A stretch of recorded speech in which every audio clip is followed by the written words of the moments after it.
Edhe sikur ta dija që do zgjidhni kutinë me ngjyrën më të ndezur, se nuk e di pse njeriu ka një prirje për të shkuar këto ngjyrat të cilat i kapin syrin më kollaj. Zgjohet Signorina Libera nga Salvatore Ferragamo, që është drejta Ferragamo nuk është brandimi preferuar për parfumet, megjithatë më ka marrë zemrën me Signorina Libera, që e kam provuar në 2023 në një qendër tregtare në Greqi.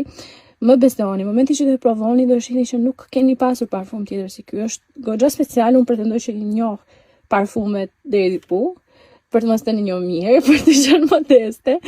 Dhe mendoj që si ky parfumi nuk kam pasur asnjë. Është pak i vështirë për të gjetur në Shqipëri, por nëse keni dikë jashtë, mund ta gjej ndoshta në qendër tregtare më të afërt. Sillage nuk e ka shumë të fortë, ama e kompenson me aromen, smells very rich, shumë floral, shumë i freskët.